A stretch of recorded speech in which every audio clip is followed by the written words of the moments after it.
بسم اللہ الرحمن الرحیم۔ السلام علیکم، میں ہوں مسز جبین اور ہم یہاں بات کرتے ہیں کتابوں کے بارے میں۔ آج میں جس کتاب کا مختصر تعارف لے کر حاضر ہوئی ہوں وہ بانو قدسیہ صاحبہ کی ایک مشہور تصنیف ہے۔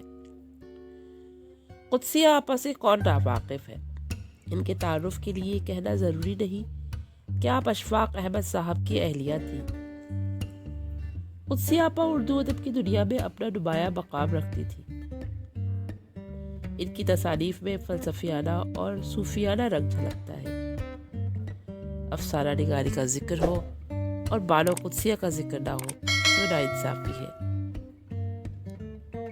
بانو قدسیہ کو اردو ادب کی خدمت کے اعتراف میں ستارہ امتیاز سے بھی نوازا جا چکا تھا۔ بانو آپا وہ مصنفہ تھی جنہوں نے اپنے افسانوں اور ناولوں میں جانوروں اور پرندوں کی تمثیل کے ذریعے انسانی نفسیات کی عکاسی کی، جس کی ایک مشہور مثال راجا گدھ ہے۔ راجا گدھ ناول کو اپنے اسلوب کی وجہ سے اردو کے اہم ناولوں میں شمار کیا جاتا ہے۔ اس کے علاوہ کئی افسانوی مجموعے جس میں ناقابل ذکر، بازگشت، امر بیل اور کچھ اور نہیں کافی مشہور ہوئے۔ ناولٹ میں ایک دن، شہر بے مثال، پروا، چہار چمن اور موم کی گلیاں شامل ہیں۔ آج ہم بات کرتے ہیں موم کی گلیاں کے بارے میں۔ یہ ناول مجھے پسند آیا یا نہیں، یہ رائے قائم کرنا میرے لیے خود بھی مشکل ہو رہا ہے۔ یہ ناول شہد کی مکھی کی دنیا اور انسان کی دنیا کی مماثلتیں جوڑتا اچھوتا ناول ہے۔ اگر یہ کہا جائے تو بے جانا ہوگا کہ یہ راجا گدھ کی چھوٹی بہن ہے۔ شروع میں تو محسوس ہوتا ہے کہ یہ ناول کوئی شہد کی مکھی پالنے کی ہدایات کی قسم کی کوئی کتاب ہے۔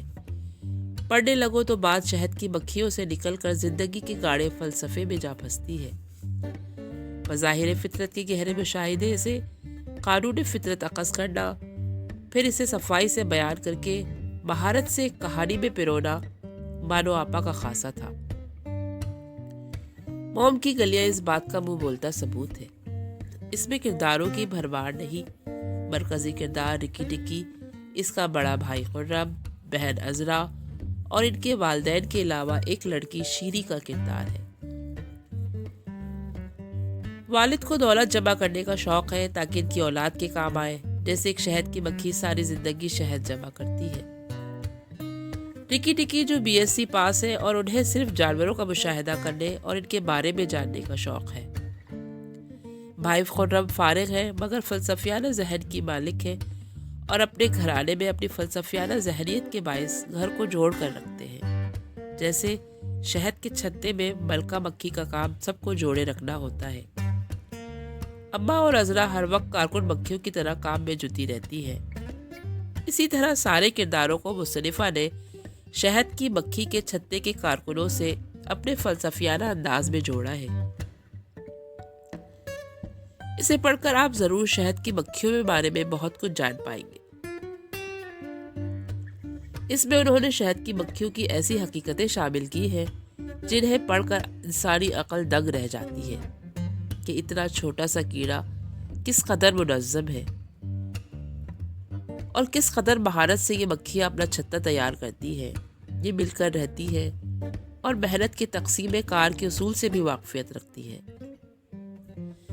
انسان ہے تو اشرف المخلوقات، لیکن ان کے لیے اللہ کی ہر مخلوق میں ایک سبق چھپا ہے۔ اللہ ہم سب کو ہدایت دے کہ ہم ان چھوٹی چھوٹی مخلوقات سے بھی سبق حاصل کر سکیں۔ اللہ ہم سب کا حامی و ناصر ہو۔ السلام علیکم۔